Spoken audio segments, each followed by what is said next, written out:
How's it going, everyone? It's Sam. Your money is not safe. I want to talk about why there are so many risks right now and why you should be looking at Bitcoin. And I realize I talk about Bitcoin a lot. That's because I like Bitcoin a lot. I have a lot of money in Bitcoin, and that is why I talk about it. That's just how it works. So if you are a Bitcoin bear, hear me out or leave. It's okay. But if you're a Bitcoin bull, you'll want to hear this. If you don't mind, hit subscribe, turn on the bell notification underneath the video so you can see future videos like this one. I do other kinds of videos as well, so you're going to get a lot of information here, a lot of good information. We make daily videos. There's also a link down there to HGAccess. It's a Patreon that I'm in with about 9 other influencers. We give access to information you can't get other places. There's also a link down there to Marx where you can trade cryptocurrency.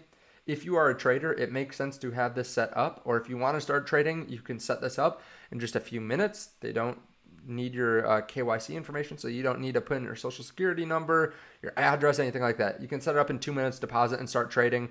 And they have great customer service compared to a lot of other exchanges. I was actually on a call earlier today with a bunch of other creators, and they were talking about how much they like Marx. So definitely check that link out underneath the video. There's a deposit bonus as well that can be used towards fees. So let's talk about crypto. To talk about crypto, I think you need to talk about other things. You need to understand why crypto even is here in the first place. That's because people have a hard time trusting intermediaries. They have a hard time trusting governments. They have a hard time trusting money. Let's take a look at some of the things that have happened over the last few days. Well, New York, NYCB, New York Community Bank Corp, plunged 45%. They had a dividend cut. They had massive losses. They had taken over some of the parts of the bank from. They had taken over parts of Silicon Valley Bank, I think it was one of the banks that failed earlier this year, and they're having a tough time. In general, it's tough for a lot of banks right now because interest rates have gone up. We don't have to go through it like we have in the past, but a lot of banks are facing tough times. A lot of banks have collapsed. A lot of people are defaulting on loans, and it's really difficult for a lot of banks out there. You know, a lot of them collapsed. Some of the biggest collapses have happened this year, and with the Fed talking about how they're not going to lower interest rates most likely at the next March meeting, we could see more of them. So you have people that didn't really realize you can't even trust banks. We haven't had a major bank collapse before this year in a little while, but now, yeah, if you have over 250,000, you might be SOL if you have it in a bank, which is just crazy to think about. Also, we had not just us, it's not just people in the US or in Europe. Evergrande also collapsed, one of the largest investors in Chinese real estate. They were a huge developer, massive 300 billion it's owed to investors. And yeah, a Hong Kong court has ordered the liquidation of Evergrande Group. A lot of people in China thought it was safe to invest in real estate. That's what a lot of people put their money into. A lot of people here in Europe and in the US do the same thing. But if you can't put your money in the bank, you can't put it in real estate because there could be massive amounts of leverage, essentially, unchecked leverage. Maybe you just keep it in like dollars. That's not smart because the national debt continues. The value of the US dollar continues to go down. $100 in 2020 is equivalent to 119 today. If you had $1 million, you better have $1.19 million today because otherwise you lost purchasing power. We also know that you can't put it in gold either. Scientists discovered what they think is $540 billion worth of white gold sitting beneath a lake. Now, white gold isn't gold. What they found was a chemical element known as lithium, but they found 18 million tons. 18 million tons. Think about how much that is. 18 million tons in California, which is worth, again, about $540 billion. So, I mean, there are massive amounts of gold, massive amounts of other elements that they can just find. Like, they don't search under lakes. They don't search under oceans, not under all of them, and they can find this stuff, and then they go take it out. And then, well, it's basically like share dilution. It's dilution of how valuable your asset is. They can also work on mining asteroids as well, like gold, if there's enough value, or an asteroid falls, or we find a new deposit. Like the amount of any element can be exponential. It's not rare if it's found. Even if it's not found that much right now, we could find more of it. We could make more of it and that kind of stuff. So you can't put your money in real estate. You can't put it in certain bank stocks or in the bank. You can't necessarily put it in US dollars. You can't put it in gold. Of course, you can always put it in the stock market too, but then you have some risk, right? The companies need to grow. If we're losing 5% a year, they have to grow significantly. They have to grow 10% or more. And even then, if you grow 10%, well, that's really like 5% when you account for inflation. That is why I bring to you Bitcoin. That's why people started Bitcoin. That's one of the reasons people started Bitcoin in the first place, was to get away.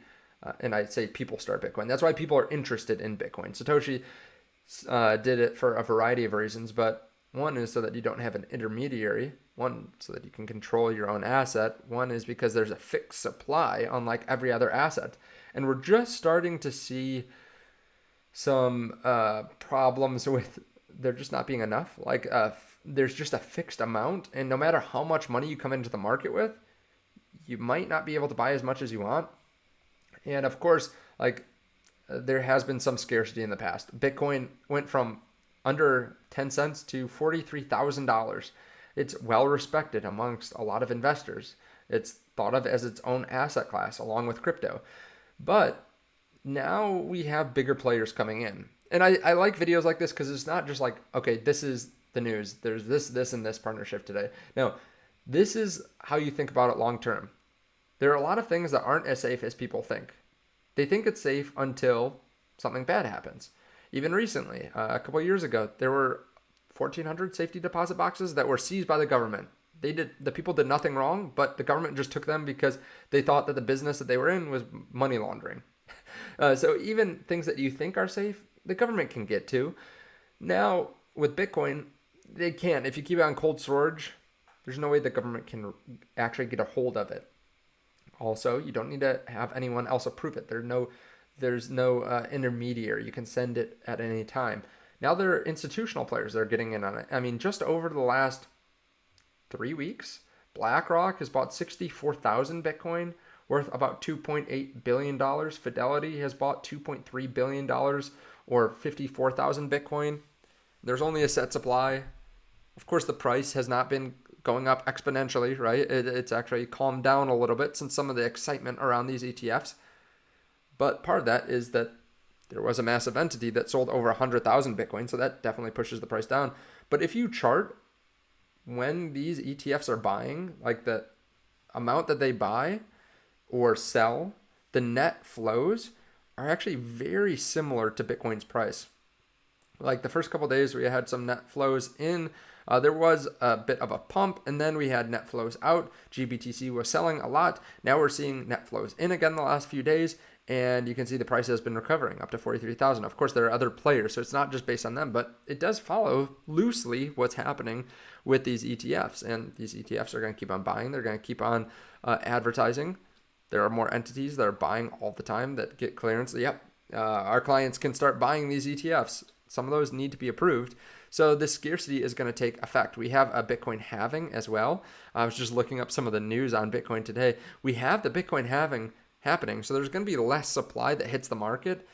Half of the new coins will be available. So right now the miners mine 900 Bitcoin a day. That's basically sold at some point or another on the market to pay for expenses. That's going to be 450. There are still the same amount of buyers, more buyers all the time. And yet the new supply is dwindling down. There's also Bitcoin that's lost every day too. And Bitcoin that's just held by someone that doesn't care where the price goes. They're just going to hold it for the next 10 years. People, Bitcoiners in general, make money. They go buy Bitcoin. I know people that literally have less than $100 in cash that have tens and tens of Bitcoin. So there are people that don't like to have any cash that just use Bitcoin for literally everything. They literally make payments in Bitcoin. They have different apps set up so that it funnels Bitcoin through because they want $0. And when they go do work, they get paid in Bitcoin. So they continue to amass more and more as time goes on. So yeah, if you're in this crypto game, just pay attention to the day-to-day. Also look at what's happening broadly. Like money is not always safe, even if you think it is. I think people are realizing that more after COVID, after governments continue to overreach, continue to put their hand in your cookie jar. And yeah, people want some alternative, and Bitcoin is that alternative. Let me know your thoughts, though, underneath the video. Thank you so much for watching. There is a link to Margex. There's a link to HGA as well, to the Access group down there. Thank you so much, and I'll see you in the next video.